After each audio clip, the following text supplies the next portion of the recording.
Bonjour, je m'appelle Mila et aujourd'hui je vais vous présenter un de vos mouvements littéraires qui s'appelle l'humanisme.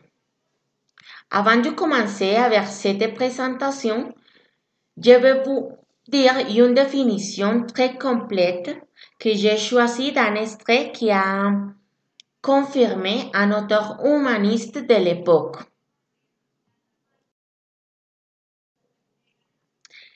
Il a dit que l'humanisme vise à diffuser plus clairement le patrimoine culturel, y compris les messages religieux, par Agrippa d'Aubigné. C'est-à-dire que cependant l'individu correspond à instruit, reste libre et pleinement responsable de ses actes dans la croyance de son choix.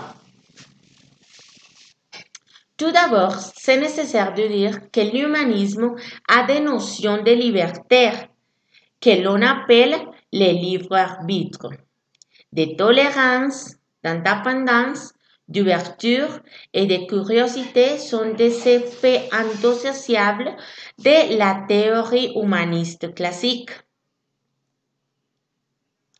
Quand on parle des courants qui composent l'humanisme, on a la courant philosophique, littéraire et artistique européenne.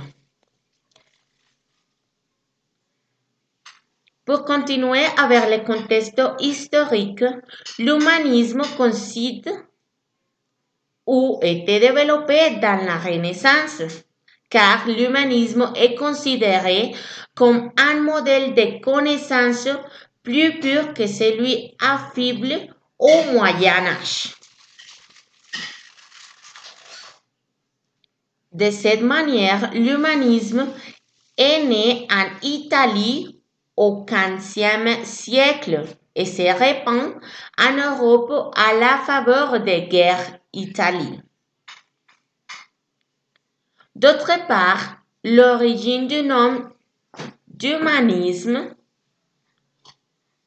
découle des mots homme, humain et humanité qui ont en même temps des origines latines homo, humanus et humanitas.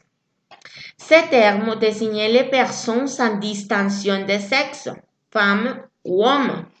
L'humanisme ne désigne pas seulement l'humanité, mais bel et bien la civilisation et l'éducation. Au moment de parler des auteurs humanistes, il y a beaucoup, comme vous pouvez le voir dans ce moment. Mais il y a trois humanistes qui doivent être soulignés. Ils sont Guillaume Boudet, Erasme et Rabelais. Oui. Pourquoi on dit ça? Parce que ces humanistes font partie de la partie intellectuelle ou culturelle du XVe et VIe siècle. En Europe, par exemple, la théologie pour Erasme, les droits pour Guillaume Boudet et la médecine pour Rabelais. De la même manière, il faut dire que Platon et Aristoteles sont les deux penseurs les plus étudiés par les humanistes de la Renaissance. L'humanisme est un mouvement culturel et artistique européen de la Renaissance qui se caractérise par ces trois événements historiques. Ce sont la foi en l'homme, l'intérêt pour toutes les formes de la connaissance et la redécouverte de la littérature et l'Antiquité.